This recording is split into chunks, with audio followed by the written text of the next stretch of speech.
Hi all. Today I am going to continue on the part one of this presentation in which I had taken BSIM 4 as a compact modeling example, and I was trying to show you how to extract the model parameters of BSIM 4 for a N MOSFET device. What I found that way of presenting was flawed in the sense that it was not giving you a clear picture of what is measured and how it is measured, and these two things. So if you are not aware of what is being measured and how it is being measured, then obviously just giving you model parameter extraction details won't help you. And this is the reason I have restructured my same presentation, and I have added more slides to cover till output characteristics of the MOSFET. So let's see how this goes. So as a part of restructuring of my presentation, what I have done in this tutorial is that first I am going to describe the test structure that is to be measured for modeling those particular set of model parameters. After I describe the test structure in detail, then I will describe you what kind of measurements are performed on that particular test structure. And finally, after describing these two very vital parts of the puzzle, the final unfolding of the model parameter extraction will then be very clear to you. That is the modeling part. All right. Now, a very important property of a particular test structure should be that it should be able to isolate the phenomenon which is to be modeled. Okay. So, for example, if let's say you want to model the self-heating, the test structure should be such that there should not be any other effect which can impact that self-heating phenomenon. So that is to be kept in mind. All right. Next, that test structure should not add its own parasitics or any other secondary effects in the data. And this is in tandem with the first point that I mentioned, that is, you want to isolate the phenomenon as far as possible, so that that given test structure only models that particular maximum two phenomena at a time, not more than that. Even those two phenomena you should be able to separate by using clever measurements. Okay, so that is a very important you know a starting point for compact modeling, let's say. All right. And the third thing is that the test structure should comply with the DRC, which is the design rule check, and LVS, which is layout versus schematic, before it is taped out. And which is correct, because every process will have its own design rules, set of design rules, and you should definitely check with the tools available to see whether your layout complies with those rules or not, because and they differ from process to process. So you have to be aware of which process you are designing your test structure for, and what are its DRCs, and then after you do that, you should definitely also do LVS. Although in most of the modeling test structures, since they are so simple, LVS is generally not required. However, for some complex modeling structure in which, let's say, you have some kind of circuitry also there, LVS can also become important. Okay, the next step is measurement. And the first, you see, golden rule of measurement is that you should cleverly select your biasing conditions, or other, let's say, measuring conditions, so that you are able to further isolate the phenomenon which is to be modeled. All right. So, for example, if I have a test structure for IV characteristics, I can, let's say, measure the linear characteristics and saturation characteristics. By measuring the linear IDVG characteristics, for example, in a MOSFET, I will be able to isolate the linear region model parameters, while at the same time the IDVG saturation will be able to isolate the saturation region model parameters. All right, and we will see in future slides how actually which model parameters we extract from IDVG linear and IDVG saturation. Okay. Next thing is that the data should be clean. Whatever you measure, the data should be very clean. That is to say, any de-embedding from the parasitics or secondary effects should be well taken out from the data. Okay, and why am I saying this is because, let's say for example you are measuring S parameters on a S parameter test structure of a MOSFET, which is going to contain ground signal, ground transmission line from input to the gate and from drain to the output. And so in such a scenario, uh, your measurement plane, okay, what is called as measurement plane, it should coincide with the internal gate and uh, gate, internal gate, internal drain, and internal source of the device, and not the external connection. Why? Because from the external connection to the internal gate, drain, and source, there exists a transmission line. Those distributed effects had to be de-embedded before you actually start fitting the model. All right. So that is what I mean by the clean data. All right. That is the final. The data should be such that uh, your simulation should correspond to the uh, actual phenomenon that is occurring. All right. The third point about measurement is that the equipment that you are using for the measurement should be well calibrated before measurements begin. And this calibration is covered very well in the equipment documents that come when you buy the equipment. For example, 456C semiconductor parameter analyzer, if you are using that, then it comes with its own set of documents which contain information about how to calibrate it before you start measuring it. So definitely you should calibrate your equipment and then and only then start your measurements. And finally, we come to the actual part of model extraction or modeling. Uh, the first rule for modeling is that the model parameter bounds must be physically correct. That is, you should know the physics behind that equation that has been coded into that model. Not only the physics, but what is the maximum and minimum bound on that model parameter that is being imposed upon by the boundary conditions of that physical equation. All right. So for example, the model parameter phi n, all right, for extracting the CGG versus VGS measurements, the maximum bound on that can be found out by equating the equation for containing phi n to Eg by 2, that is band gap divided by 2, because the maximum band bending without the semiconductor entering into a degenerate state is Eg by 2 or band gap divided by 2. So, so these this so so before you start model parameter extraction, your basic semiconductor physics should be very the concepts of semiconductor physics should be very 100% correct, so that you can you know a priori the the bounds on the model parameters. Okay. Next thing is, do not begin modeling without analyzing the measured data first, and this is very important. I have seen many modelers, they are so good at fitting the data that they lose the perspective of what the data is actually implying. They will use any sort of model parameter, any obscure model parameter to fit any so to fit their to fit the locus of the measured characteristics that they have in hand. And that is a very dangerous practice, due to which I will say companies have suffered.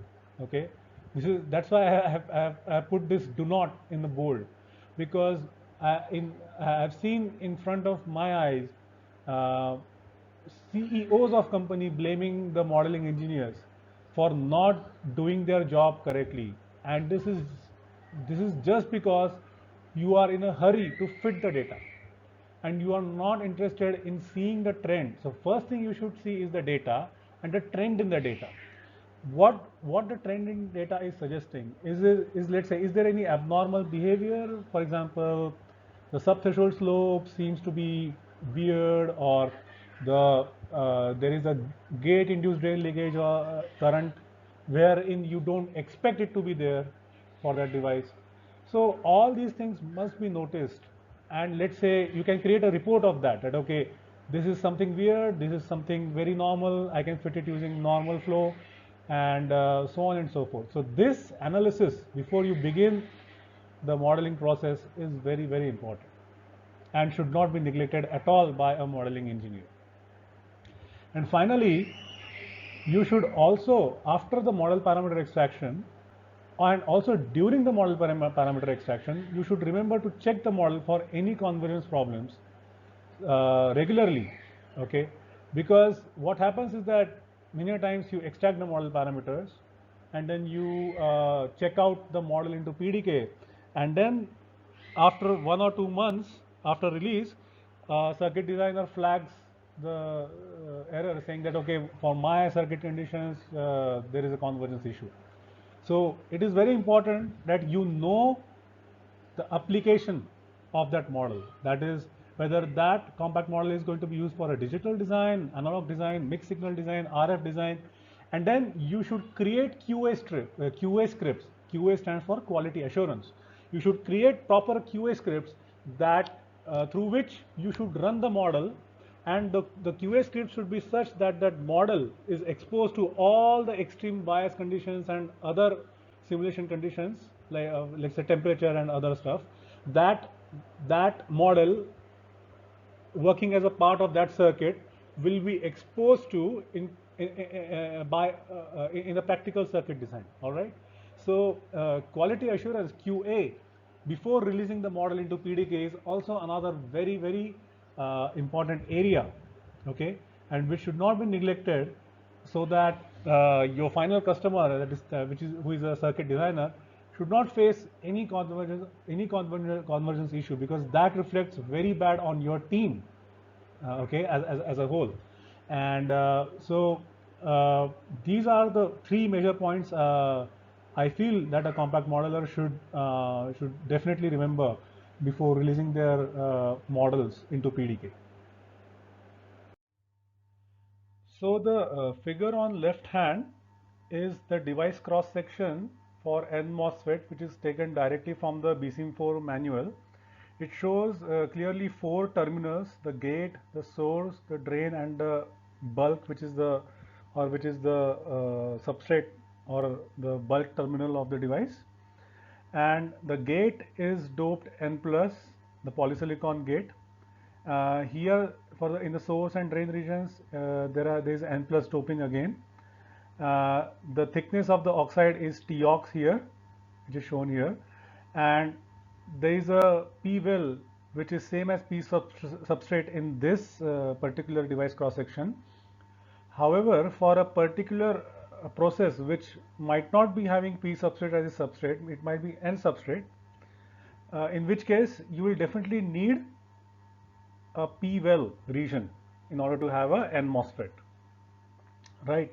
So the minimum amount of layers for a given process then that are required to reproduce this kind of device cross section is, number one is P well, which is obvious. So you need a P well region, which is shown here, right? And I'm going to represent it with a faded yellow color here. Next you need is N plus region, N plus for source drain. For the source drain regions, you need this N plus, which is I am representing by a green color. Next, the N plus polysilicon region, which is going to form the gate, I am representing here it with red color. Next, you need metal to connect various terminals of the device, and so metal 1 region is I am going to represent by this blue color. And finally, in order to take out uh, contact from, let's say, this N plus polysilicon to metal 1 level, you will need a contact window, and that contact window, metal 1 contact window, is represented by this symbol. So what this symbol means, that there will be a via at this cross section, which will go vertically downward. So suppose I draw this here, then there will be a via which will go from the metal 1 level to this gate N plus polysilicon level. All right. So that is the meaning of this contact window. And this concludes our process layer definition stage of this presentation. So shown in this figure is a practical layout structure of a N MOSFET device, which is wide long. Right? Wide long means the width W will be your maximum width allowable for that device, and the length L will be the maximum length allowable for that device. For example, 10 micrometer by 10 micrometer device. Okay, and I'm going to use that structure for calculating the capacitance model parameters, or for extracting the capacitance model parameters, which are related to the total gate capacitance, which is CGG. And that's why this structure, particular structure that I'm showing, is also called as CGG test structure. So as you can see, I have taken out the gate contact from the polysilicon, all right, and that has been connected to the gate pad here. This gate pad, these pads which are used for the final contact, they are generally 100 micron by 100 micron pads, all right. And also shown is a drain source contact pad and the bulk, or the back electrode of this N MOSFET device, which is attached to the P well. All right. Now one question is, I'm showing D/S, that is this, I'm connecting, let's say if I consider this as source, then I'm showing that this is both drain and source. However, the drain terminal is here, the source, let's say this is source, this is drain. I have yet not physically connected the drain and source together.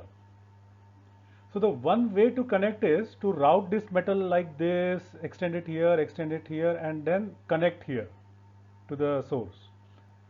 But the problem with this is that now, if you observe, your total metal area is increasing. That is, the total layout area is also going to increase. Furthermore, for complex circuits wherein you need to route so many connections, this will increase the layout area by a very large amount if I decide to only use metal 1 level. And that's why this problem then now in this particular scenario can be solved by introducing another contact window, which is shown in yellow here, and let's say this is another via on top of this the metal 1 via, and then I deposit metal 2, which is shown here by this yellow color. Now, even though it is going over this let's say red polysilicon area, since there is no contact window below it, this yellow and this red regions, they are not connected, they are on top of each other. That's why they are electrically isolated. All right. So this also shows the need for multiple metal levels. As your process becomes complex and as your circuits become complex, you will definitely need higher and higher metal levels, so that your interconnects are contribute. First of all, they don't contribute to the die area, number one, and number two, you can have shortest path between any two terminals with this, so that you add least amount of parasitics due to the backend in a given process. All right. So this example also shows the need for multiple metal levels in a given process. Typical number of metal levels in the advanced CMOS technology nodes are around 11 or 12 layers, if I am correct. In fact, for way back, if I remember, even for 0.18 micron technology node, I think the metal levels were already six or eight metal levels were already existing for that technology node. So you can expect for that for let's say 28 nanometer or 8 nanometer, the metal levels might be up to 12 or 14 levels easily. All right. Uh, so this completes the description of wide long CGG test structure. And before I tell you how the CGG capacitance is measured, I would first like you to check the right hand side figure of on this slide, which is right hand side picture in this slide, which is that of a Cascades probe station, which is a 300 millimeter probe station. It is T300 T300 semi-automated probe station, which means that everything inside this is going to be pneumatically controlled. Okay, so the wafer loader and the wafer movement inside is going to be pneumatically controlled, and also the probe. You see these things, the wires coming in, these go to what is called as a probe. Okay, and then ultimately the probe inside, you can see the probe tips which are attached to these probes via this microscope here. You can see on this right hand side screen, they are indicating these, these needle kind of structures. Those are the probe tips. All right, and what you do is that using those probe tips, you will put the corresponding probe on the corresponding pad. For example, the gate probe on the gate pad, the drain source probe on the drain source pad, the bulk probe on the bulk pad. And typically when you see through this microscope and you zoom into a particular test structure, it will look like this. For example, it will be some TS test structure number XXXXYYYY, wherein these things will be engraved using the top metal generally. And then again, let's say this test structure, the CGD test structure corresponding to that device is having gate, drain source, B, etc. all these pads, as was explained in the previous slide. And then what you do is that you bring the particular probe tips. Let's say one probe tips come. Let's say the one probe tips comes like this here. Then you probe it. Another probe tip comes like here. You probe it. Another probe tip comes like here, like this. And then you adjust the vertical movement of the probe tips so that the contact is actually made, all right, to these pads. Also shown in this diagram is a temperature controller. So this temperature generally you will start with what is called as the nominal temperature of, let's say it could be 27 degrees centigrade. Then you will measure, let's say, the minimum temperature, which is generally minus 40 degrees centigrade.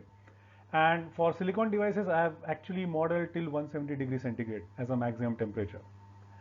So so this is in short the description of the probe station.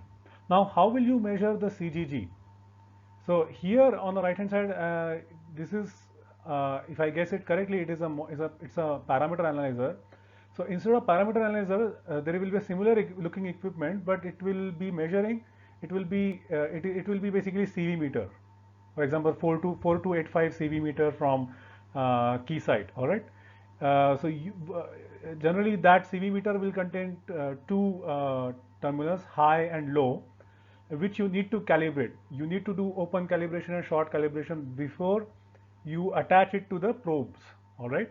So once you do open and short calibration, you attach it to the probes. One to the let's say gate. Which one will go to the gate, and another will go to drain source, and another will go to, let's say, bulk. And then what you need to do, you need to short this bulk and drain and source in this case, because the bulk has been given separately. You need to short this bulk and drain and source outside using some method. Okay, and there are methods to even short them. All right. So this is how in this case you will be measuring the CGG from the wide long test structure. So shown on the right hand side is this plot of the CGG versus VG plot. Generally the data, let me also give you an idea about how the measured data actually looks like. All right. So generally the measured data will basically look like, let's say like this, that there is one point here. I'm not able to draw a correct cross. All right, let me do it correctly. All right, one data point here. Let's say the trend in I'm just trying to show you the trend in the data. All right, so if you put in the nominal value of the TOX, the oxide thickness, you expect the capacitance to be equal to COX. However, as you can see, the data that I'm plotting now, you see that even in the accumulation region there is the capacitance is less. All right, and I will discuss. So let me finish my plotting of the data. So let's say it goes like this here and then rises to the inversion. All right, and I'm talking about a low frequency LFCV data. Okay, it comes up to the maximum here, and then it again starts falling in the inversion like this. Sorry for my cross.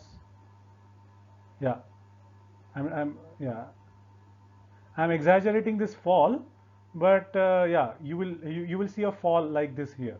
All right, and I will explain which region and what is that region, which model parameter to extract where. All right, so let's start with accumulation.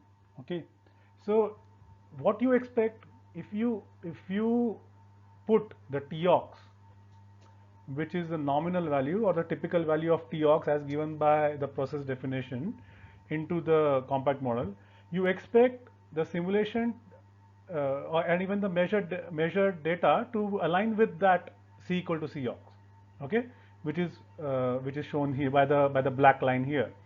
However, your measured data will generally come out to be less.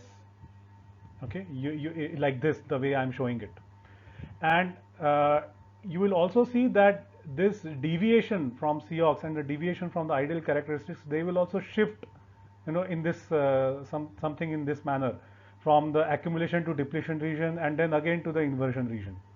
So this kind of deviation, okay, the one that I'm shown here by the measured data, is modeled by a very important model parameter which is called ACDE. Now, what is the physical origin of ACDE is following. All right. Let's say on the left hand figure, I'm showing the polysilicon gate, and then an SiO2 with a thickness of TOX, obviously, and then the silicon bulk. All right. And for brevity, I'm not showing the N plus source drain, okay, of the MOSFET. Now, according to the charge thickness model, CTM model, which is used in BSIM, both BSIM 3, BSIM 4, in fact all the BSIM methodology. According to that model, if you perform actually quantum mechanical simulations of the charge distribution of the accumulation charge, depletion charge, and inversion charge, if you do a quantum mechanical simulation, two things are observed. One is that your ideal assumption when you derive, let's say, a current or charge relationship for a MOSFET, is that the inversion charge sheet, okay, let's say the peak of the inversion charge sheet, first of all, the ideal current equation does not even assume that there is a distribution in the inversion or accumulation or depletion charge. It actually assumes that whatever the accumulation charge or inversion charge that is formed, it is of zero thickness. Okay, it is of zero thickness, number one, and number two, that is that that zero thickness sheet charge is exactly aligned along this SiO2. So whatever the variation that you are going to observe from the accumulation to inversion is going to be exactly epsilon ox by T ox, which is C ox, which is the black line here, which is the ideal curve, ideal black. So let's call this black line by the ideal low frequency LFCV curve for CGG. All right. However, the data is like this. The data is like this. So the explanation for the data, for the reduction in the capacitance actually is that uh, that for example, let's consider the accumulation region. Why this?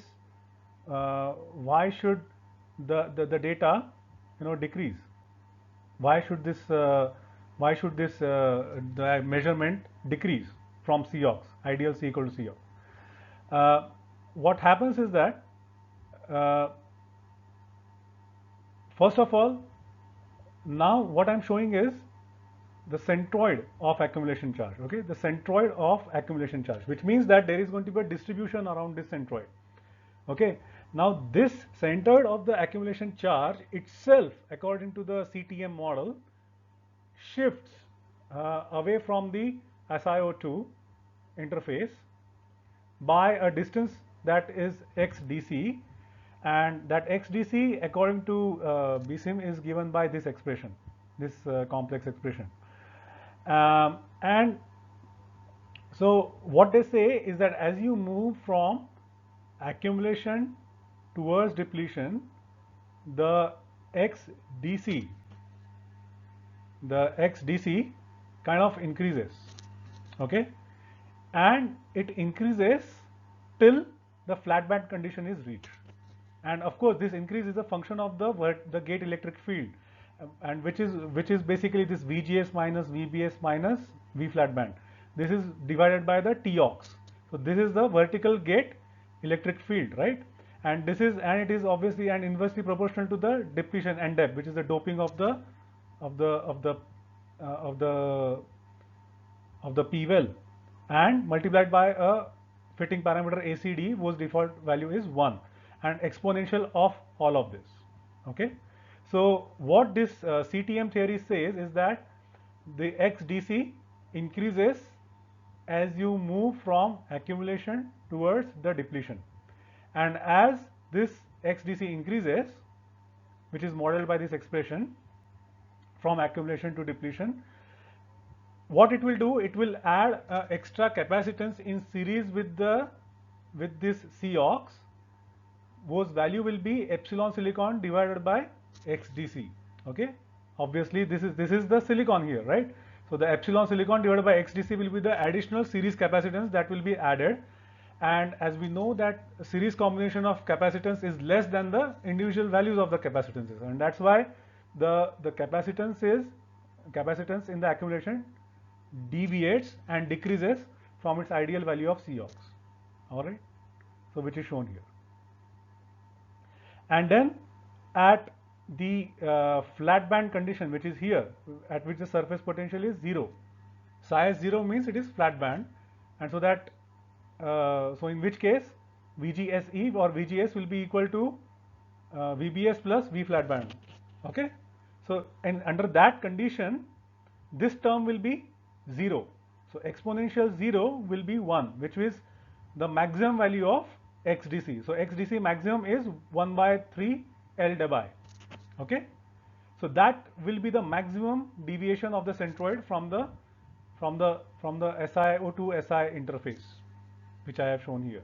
Okay, and then when the device goes to inversion, there is another expression which you can check in the BSIM manual, which is in which the XDC is shown proportional to inverse of the, it is inversely proportional to the VGS.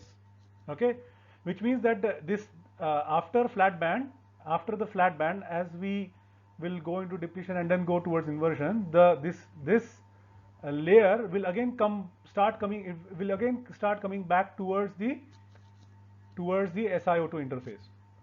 And now you might ask me the question, how do you prove this?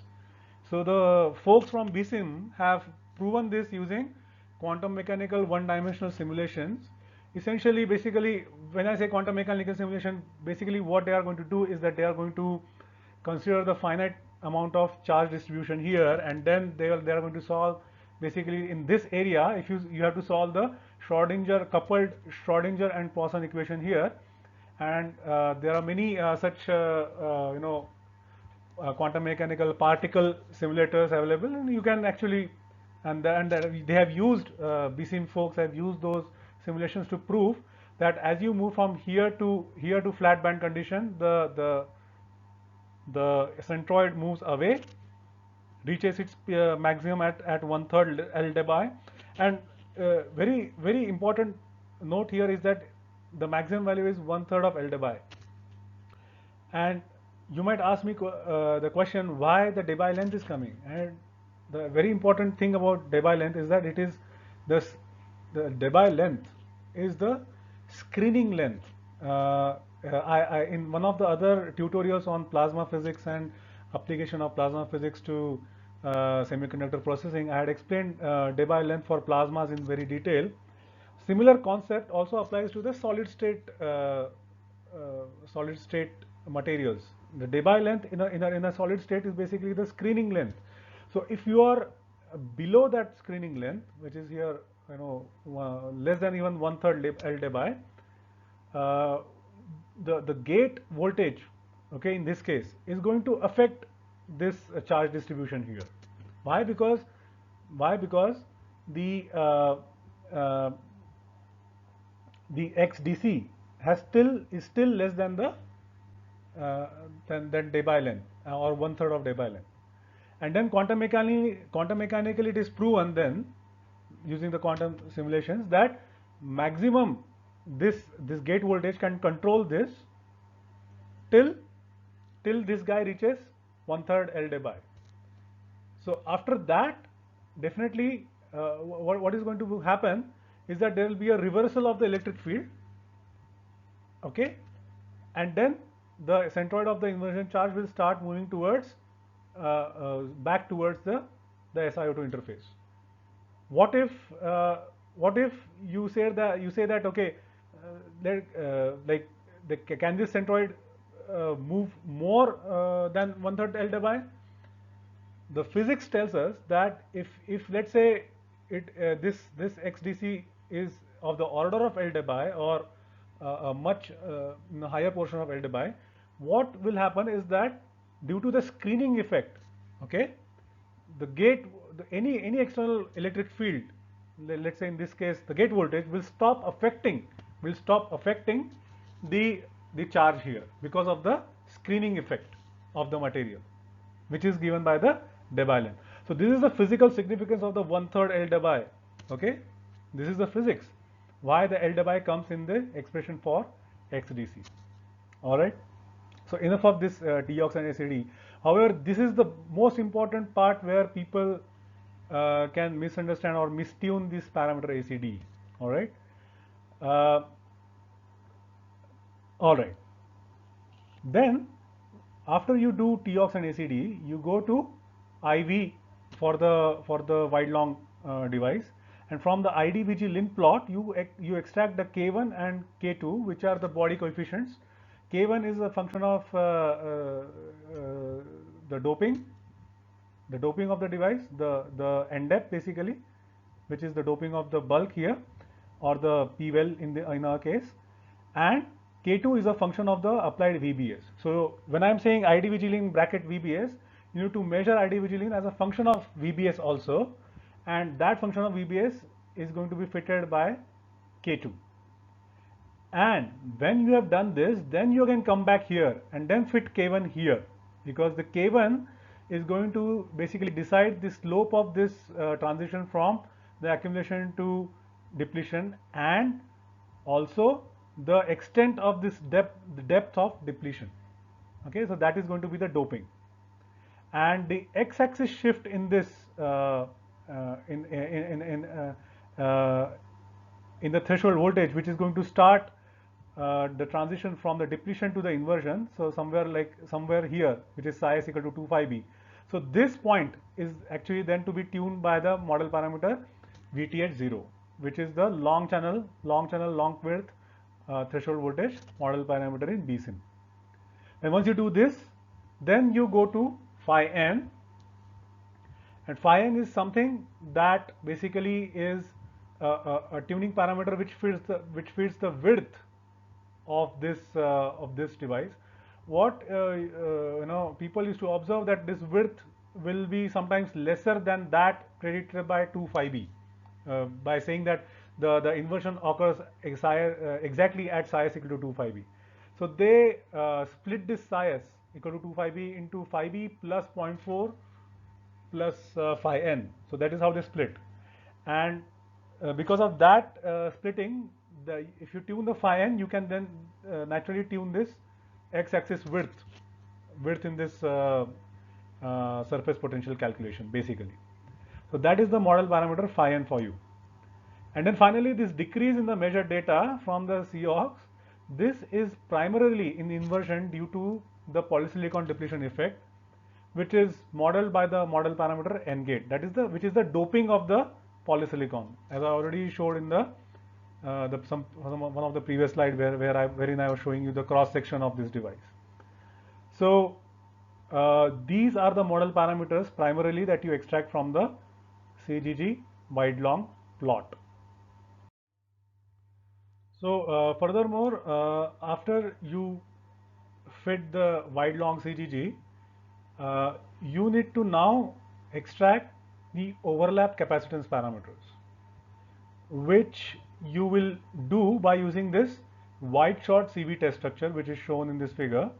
So basically you have let's say 10 micron by let's say 0.4 micron. If let's say the L min of the device is 0.4 micron, let's say it's a 0.4 micron process, then this will be 0.4 micron, and the width will be, let's say, the maximum width, let's say if it is 10 micron, and then W will be 10 micron here. Now a very important thing to understand here is, why am I extracting the overlap capacitance from the wide short structure?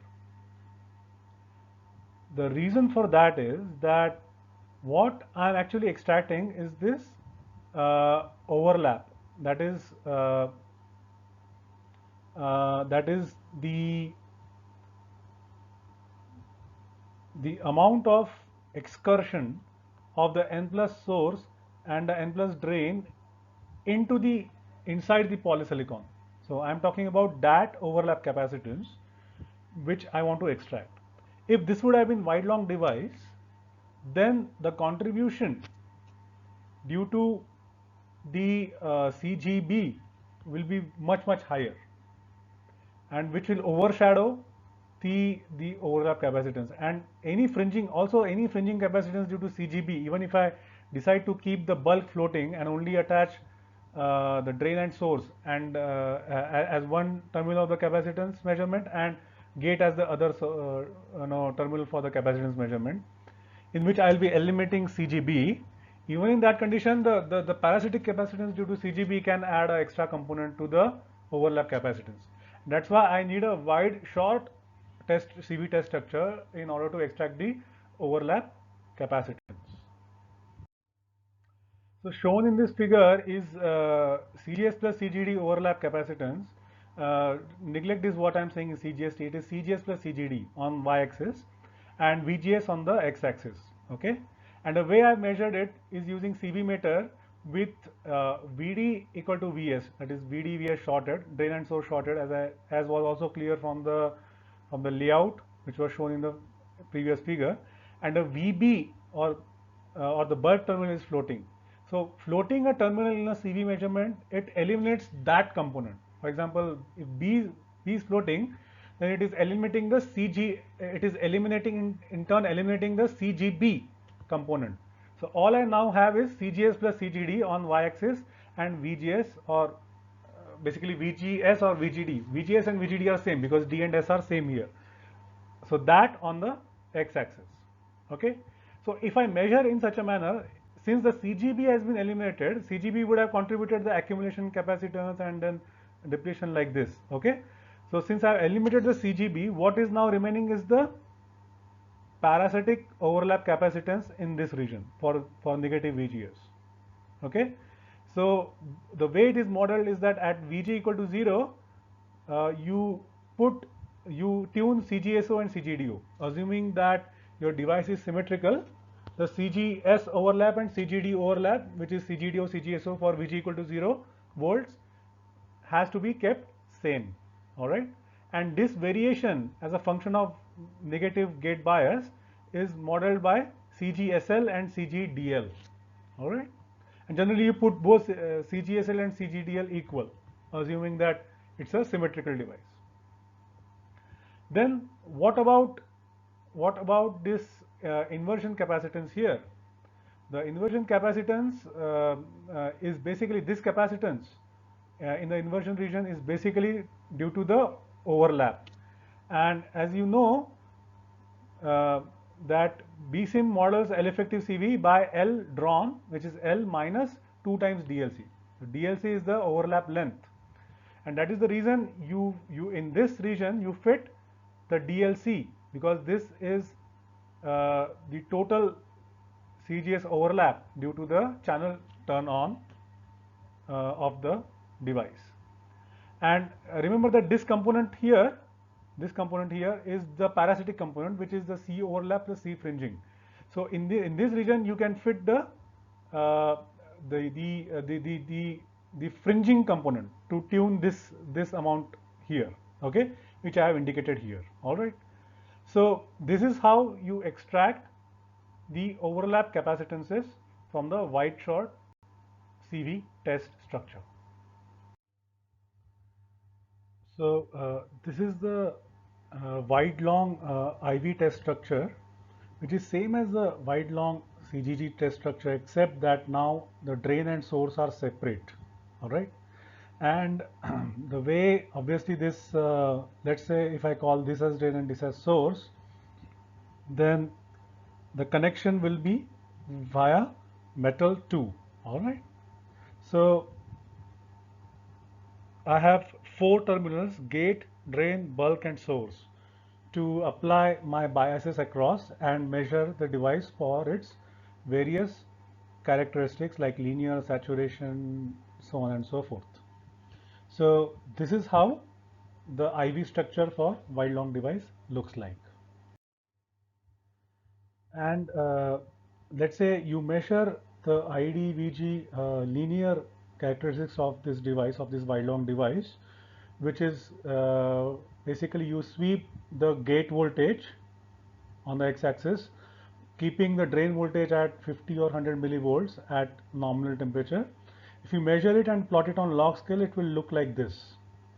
So this region wherein on a log scale it is approximately linear, this is the subthreshold region, because there is an exponential dependence on the voltage, because it's and the reason why it is exponentially dependent is because it's a diffusion current across the source to bulk diode that dominates for this low VGS bias. And the model parameters that are to be fitted here are V of CIT. CIT is a part of subthreshold slope, which is 60 millivolts per decade, which is the minimum bound on the subthreshold slope, multiplied by 1 plus CIT plus C dep by Cox. So you can extract CIT from this linear subthreshold region, and V of is a adjusting parameter. It's an adjustment parameter in the exponential dependence of the subthreshold current, and if you keep its value negative and very large negative, let's say less than minus 0.15, then generally you will see sub VT kink in the GM by ID curve, and that can be removed using a parameter called min V, but make sure that the magnitude of min V is less than 1. Coming to the linear region, basically the threshold voltage, linear region threshold voltage, will be fitted by the VTH0.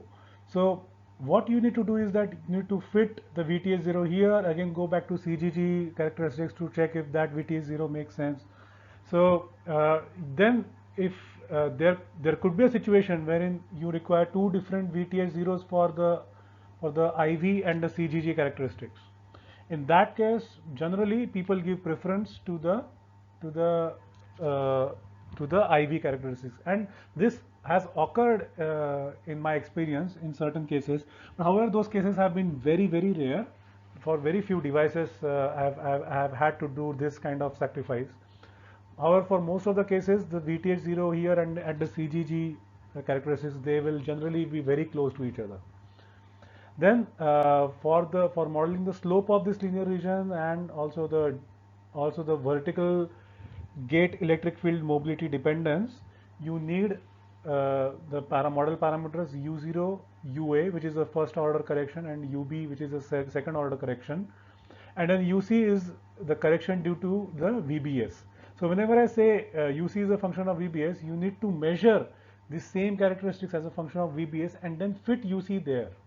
Okay, so that is the meaning of mentioning some model parameter being a function of certain bias. All right, so using this you can extract the threshold voltage related and the subthreshold current related model parameters from the IDVG wide long linear device measurements.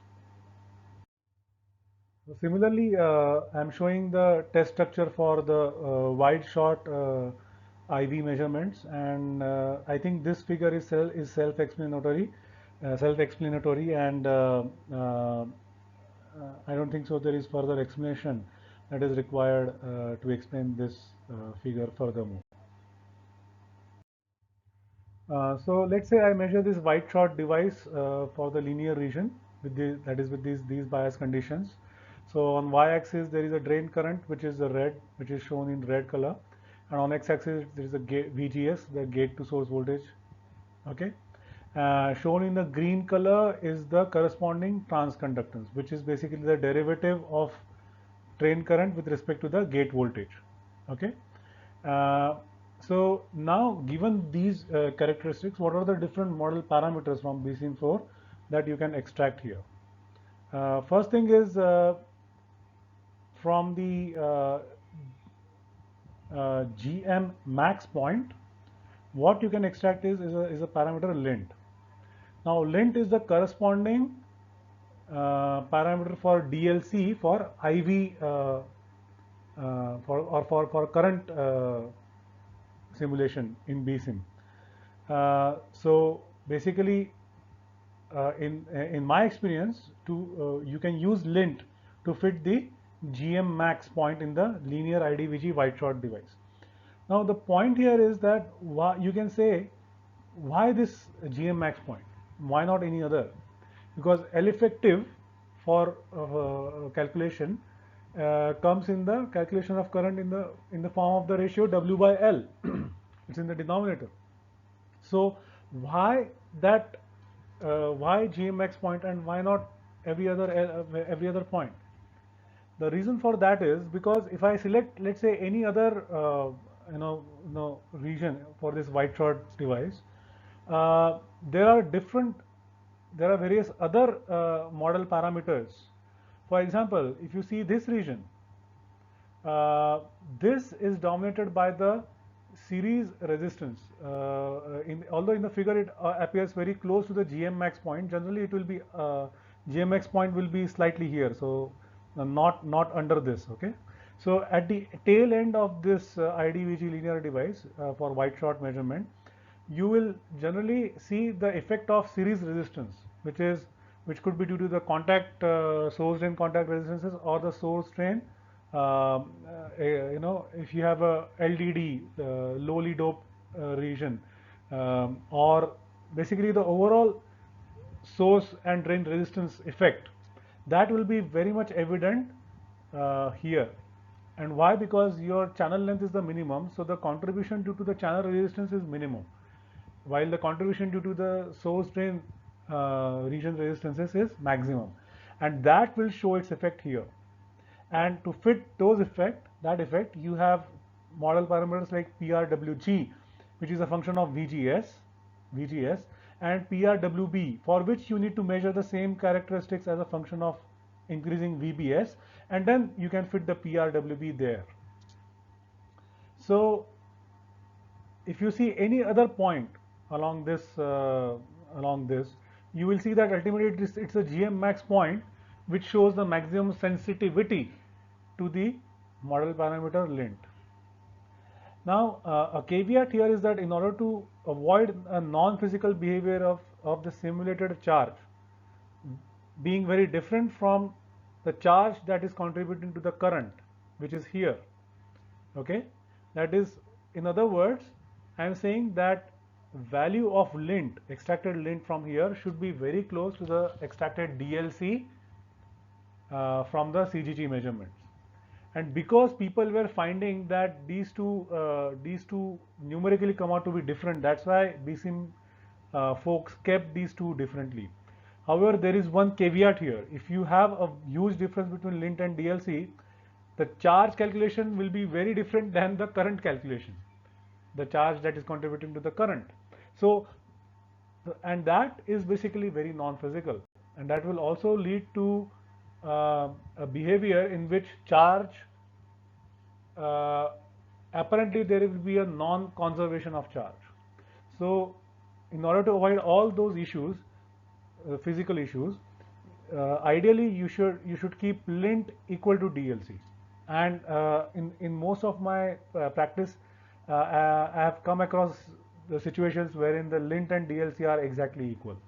There are very few cases, in fact, wherein you require slight deviation in these values. So this completes the linear region extraction for the IDVG characteristics measured on the white shot device. So similarly, if you keep for the same white shot device, if you keep VD equal to the rated VDD of the device and then sweep the gate voltage, then you will see the drain current and transconductance generally behaving like this. And so in order to fit these characteristics, for basically first of all, for the decrease of GM at high VGS, for N MOSFET device, you need to use self-heating model. And here I am not going to explain the self-heating test structure or self-heating measurements and how the model parameters such as RTH0, CTH0 are extracted from the self-heating test structures. I'm not going to mention that, but assume that you have extracted them, and these two model parameters in tandem with the temperature scaling model parameter for saturation velocity, which is AT, and the temperature scaling parameter for mobility, which is UTE. So these combined model parameters basically model this decrease in the GM at high VG for the IDVG saturation characteristics. For P MOSFETs, because P MOSFETs generally, as a rule of thumb, have very less self-heating effect into it. So in absence of self-heating effect, if a P MOSFET, generally P MOSFET in saturation also will be, it will be flat here after, it will flatten out, it will not decrease. But in case you see an observed decrease in the P MOSFET for the transconductance at higher VGS, then the model parameters A1, A2, which actually are not to be modeled for the region here, they are actually to be modeled for VD sat, or basically the gate overdrive VGS minus VT.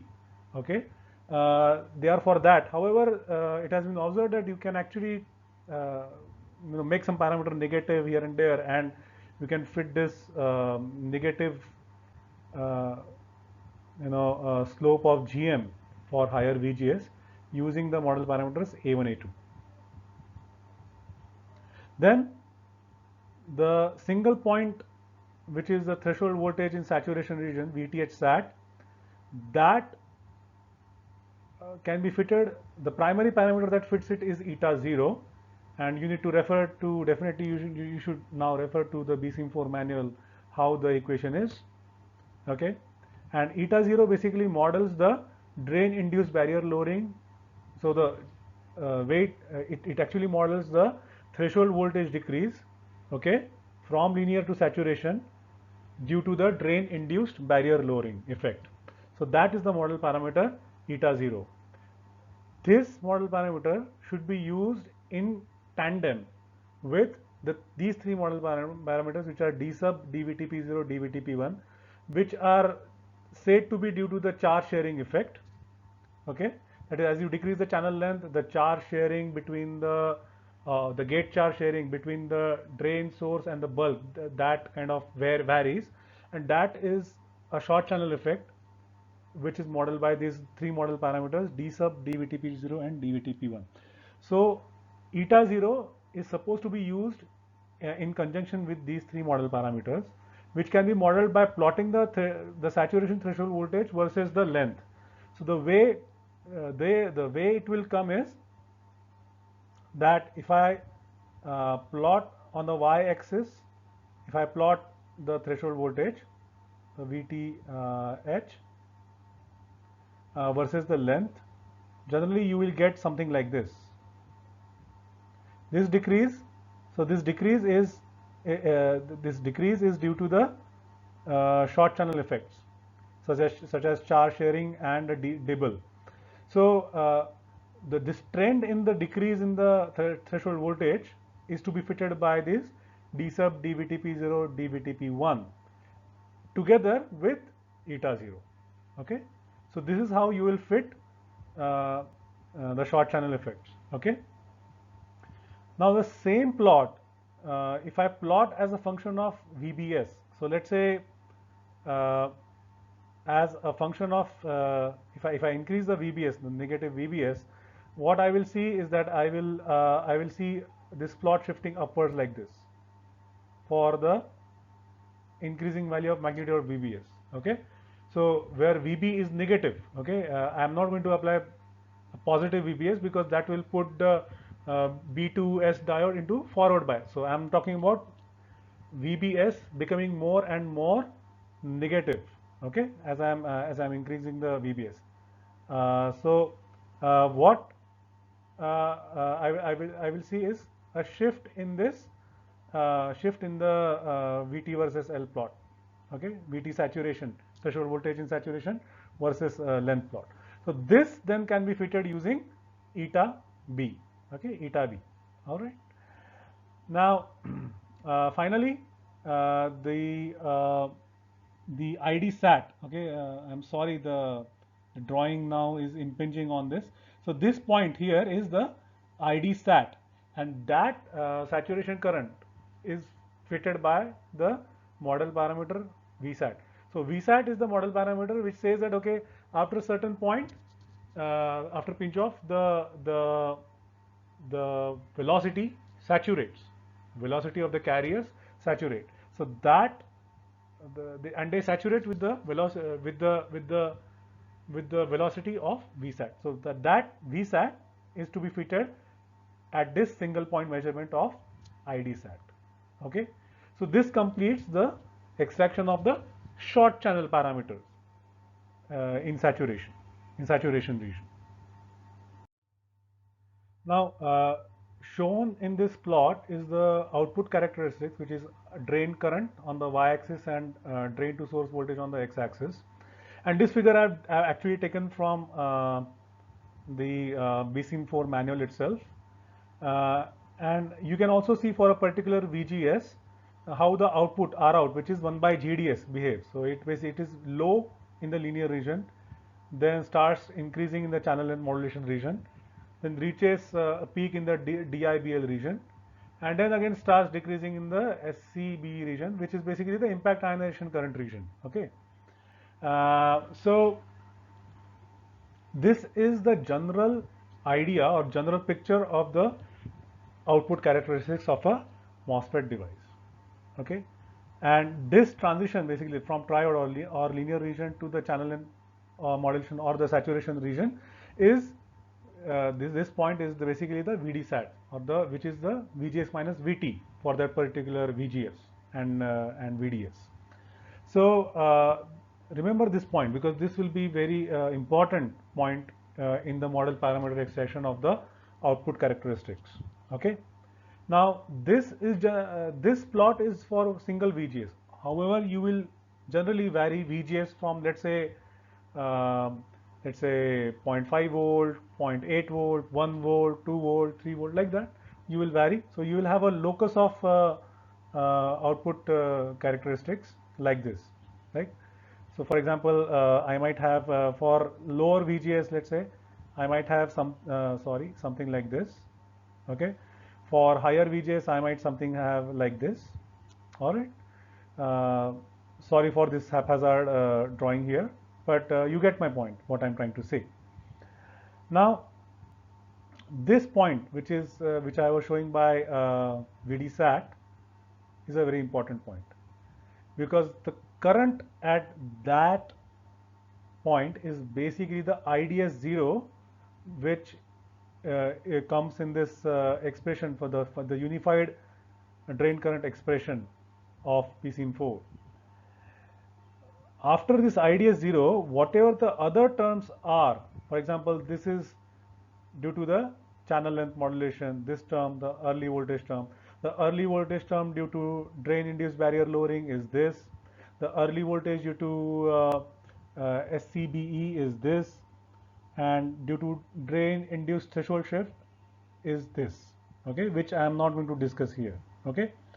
Now, why is this IDS0, the location of this IDS0 here is important? It is because if you perform, okay, if you perform correct extraction for the IDVG linear, IDVG saturation, that is uh, the transfer characteristics that I did for wide long and wide short device till now, if I do those things correctly, then what you will observe is that the VDSAT point, the characteristics till the VDSAT point for all VGS, okay, for all the VGS will be fitted correctly, will generally be very good, fits, okay. And this will be uh,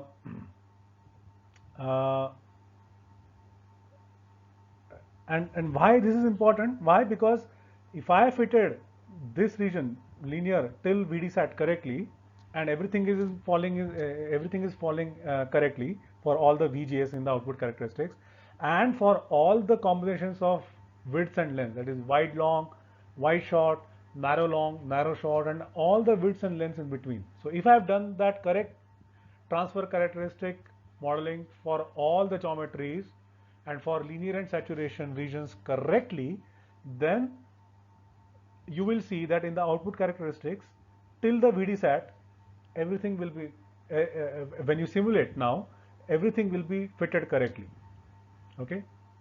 And I'm talking about nominal temperature, okay, because till now I haven't touched the temperature scaling of the model parameters, okay.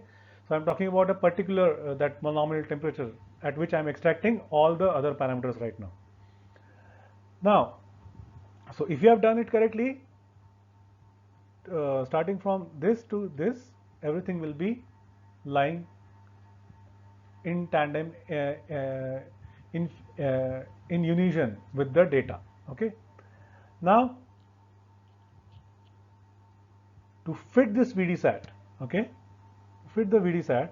So what is VDSAT? Basically gate overdrive, which is VGS minus VTH. Because of the non-uniform threshold voltage across the channel when you apply VDS, as you apply higher and higher VDS, so to correct for that, to correct for the variation in the threshold voltage, there is a model parameter called A bulk, which is calculated by BSIM internally. That A bulk, okay, for N MOSFET, it is the model parameters are A0 and AGS, and AGS is a function of VGS here, okay. So the model parameters A0, AGS are used to model this A bulk, okay. And for P MOSFET, the model parameters A1 and A2 instead of A0, AGS are used, okay. And furthermore, theta is a model parameter which is a function of VBS, which comes in the expression for A bulk, and B0, B1 are the model parameters which are a function of the width that come in the expression for A bulk.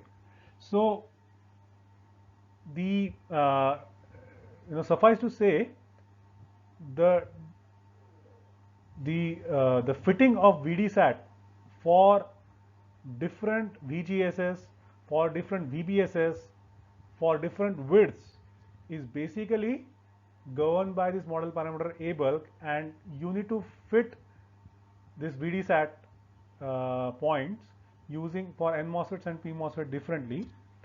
And whereas the Kita and B0, B1 are again common to both N MOSFET and P MOSFET devices.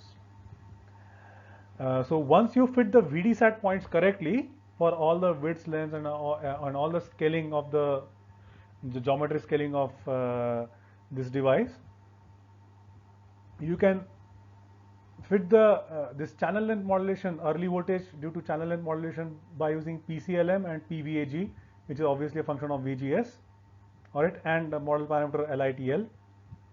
Next, to fit the Dibble dependence of the early voltage, you fit P C1, which is a function of length, P C2, which is the long channel parameter, PVAG is a parameter which is a function of VGS, and P CB is a function of VBS. Whenever I say a function of VGS, which means that you have to see all these characteristics as a function of VGS and then fit PVAG, right? And whenever I say it's a function of VBS, which means you need to measure these same output characteristics for different VBSS, and in this region fit the model parameter PCB. Okay, so this is what I mean, and even though I'm describing it like this, practically it is very easy when you use this. You do this using ICCAP. Why? Because you have so many optimizers available. You can create your custom optimizers and then define the custom ranges wherein you want to fit these model parameters separately. And that is the reason this is maybe the explanation for this is might be difficult, but when you implement this in ICCAP model optimizer routines using parameter extraction language and the optimizer, this is actually a very simple thing to set up in ICCAP. So now you might ask the question, okay, you are indicating this as a function of L, as a function of VGS and all, and you are not showing us the measurements. Basically, if I go on showing you the measurements, the measurements are going to be simple. They are also going to have triode, CLM, Dibble, and these different regions wherein you are supposed to fit the different early voltages. Okay, and so showing the different characteristics differently, I will have to show you the actual data measured, which I cannot share because of the non-availability of such data with me, and only when you are a part of company you will be having access to such data. So what I can maximally do is just to show you where where and which points in the measured data will you be extracting these model parameters. Another note here which I probably didn't explain you is that, let's say the early voltage for channel length modulation is, let's say, like this.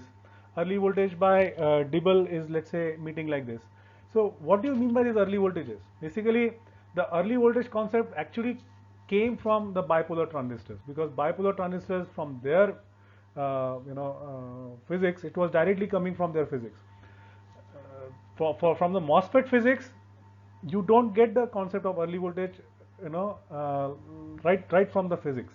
It is basically a fitting instrument. The early voltages are a fitting instrument to model basically the R out, starting from the after the VDSAT region, after the VDSAT point.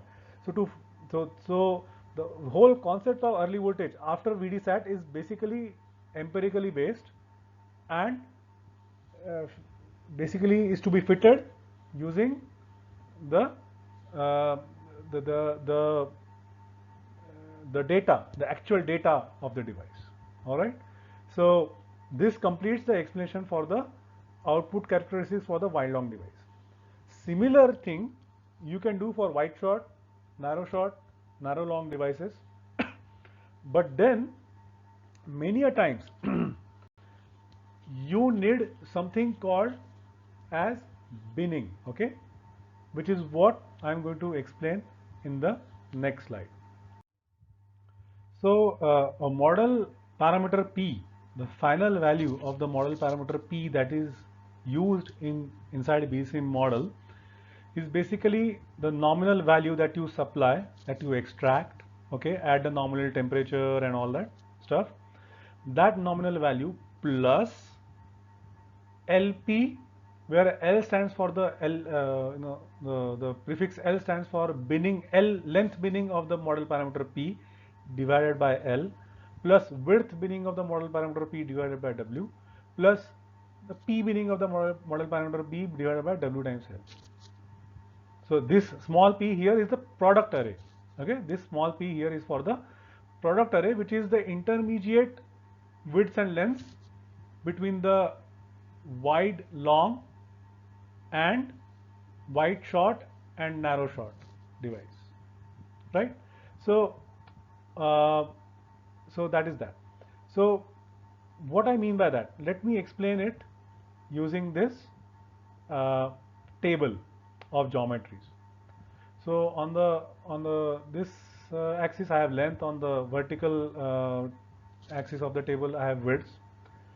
So what I can have, what are the different combinations of geometry I can have? I can have wide long, wide some intermediate length device, and then wide short device.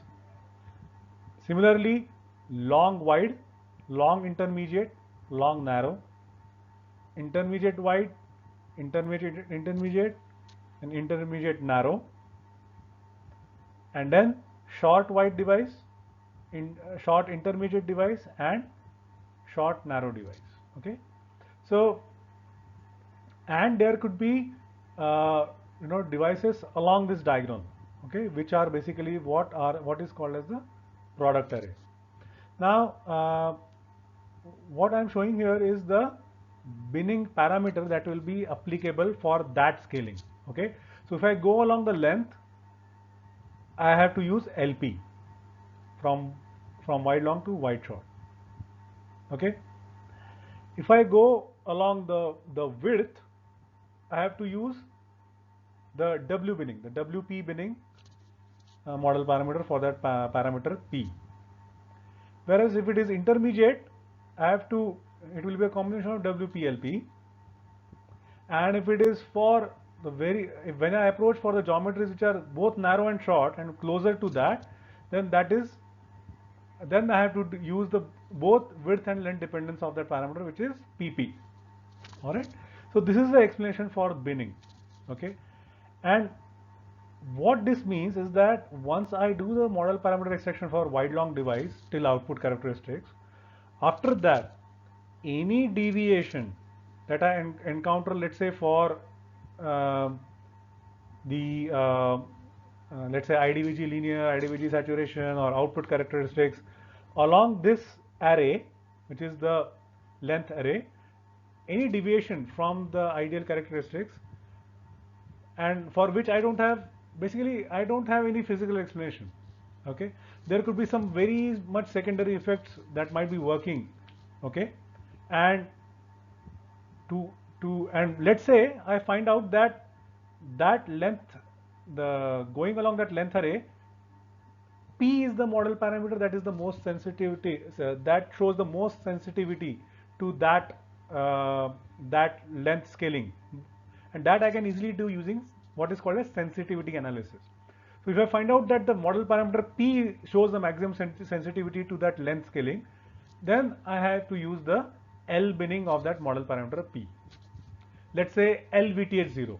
Okay, so for example, if I plot the threshold voltage versus length, and there is a huge variation in the long channel threshold parameter voltage, threshold voltage model parameter, then I can use LVTH0 in order to match the threshold voltage, let's say and I'm talking about the linear threshold voltage. Don't confuse with the don't confuse this with the saturation threshold voltage. I'm talking about the VTH, let's say linear threshold voltage versus length. okay, which will again show something like this. So in order to fit that, I can then use a model binning parameter LVTH0. Whereas for if you remember when I didn't use the LVTH0 for fitting the threshold voltage in saturation region versus length. Okay, because why? Because that decrease in the threshold voltage is purely physical, because due to the short channel effect of drain induced barrier lowering. So model parameter eta 0 is for that. Okay, so remember these things. This for this decrease of threshold voltage, which is uh, you know uh, let's say if there is no physical explanation, then I can use LVTH0. However, if the device is having pocket implant,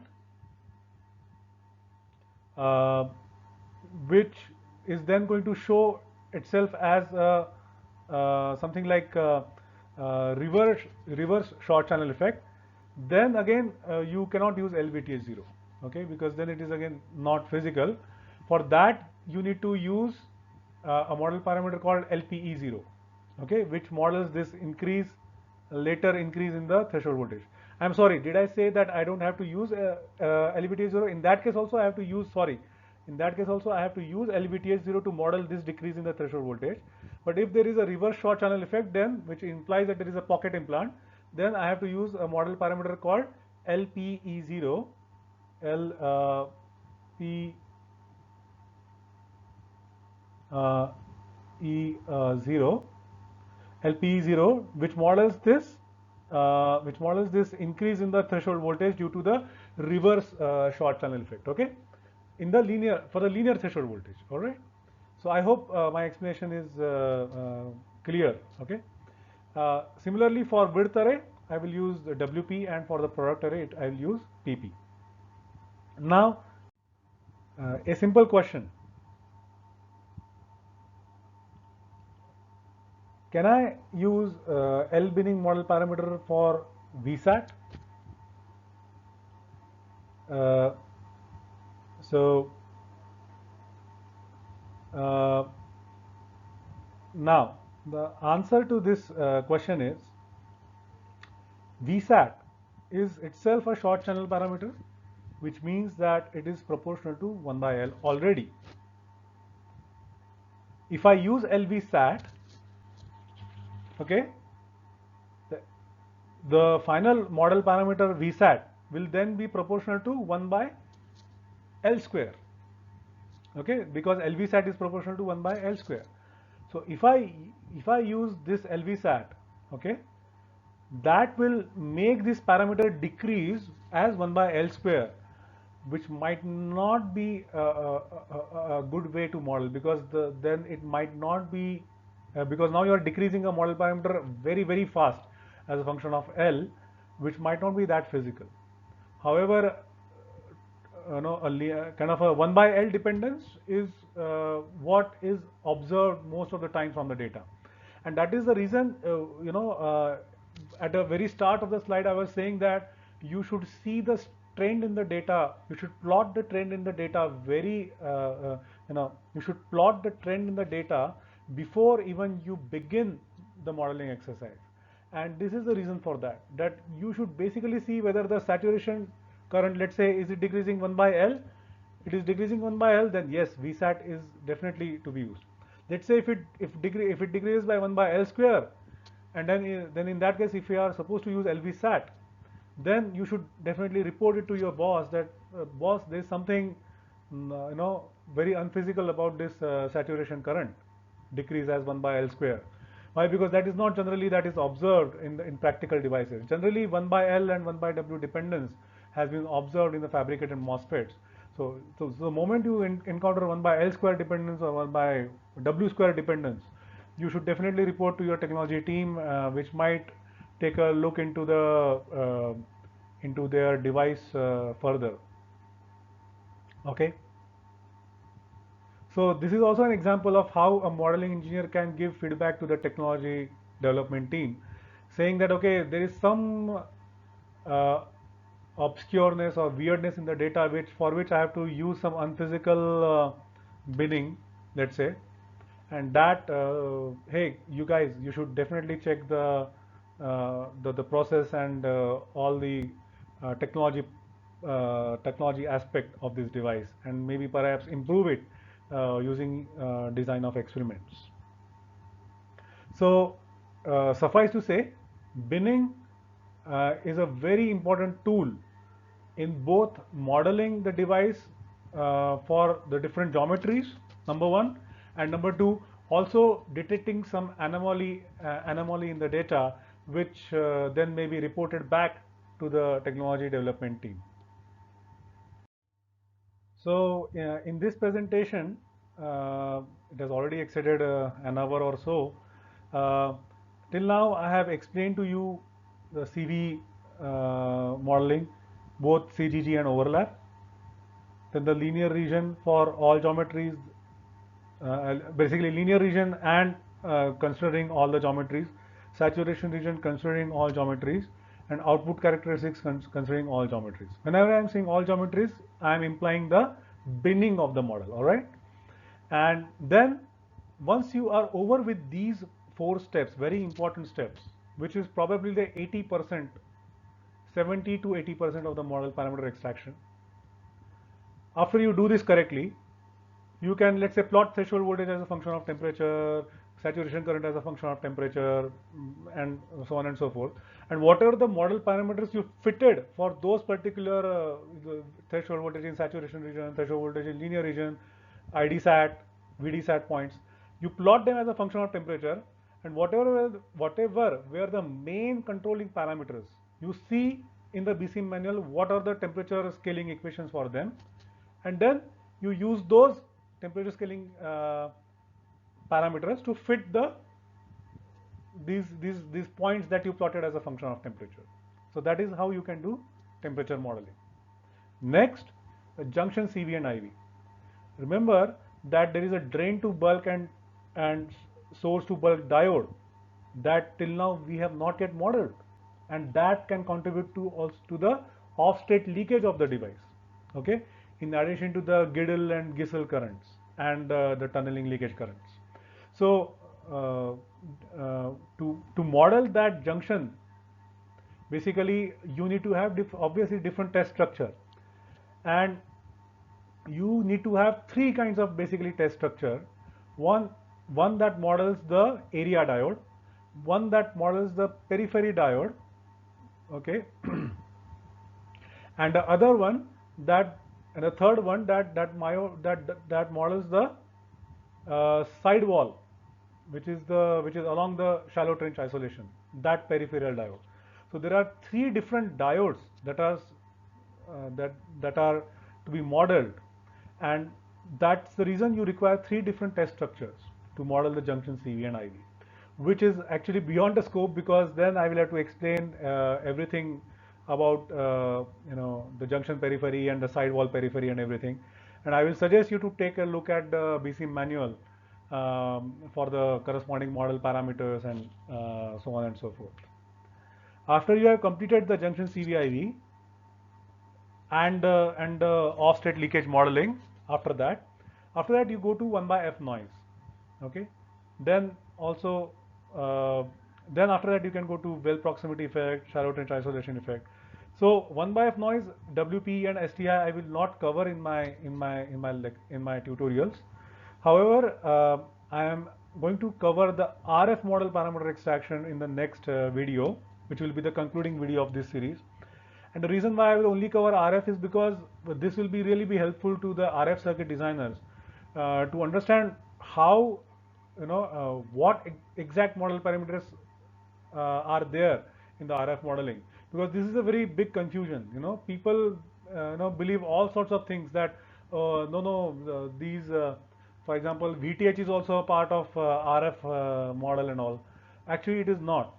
All the model parameters I have explained till now, they are a part of the small signal MOSFET model. They are not at all a part of the RF, let's say, per se modeling. And there are basically few model parameters that come under the RF umbrella, but the explanation for that is kind of not so trivial, and it needs a lot of explanation from transmission line theory point of view and non-quasi-static effects. So transmission line theory and non-quasi-static effects are the major things that come in the RF modeling, and I'm going to create a separate video which will be the concluding video for RF model parameter extraction.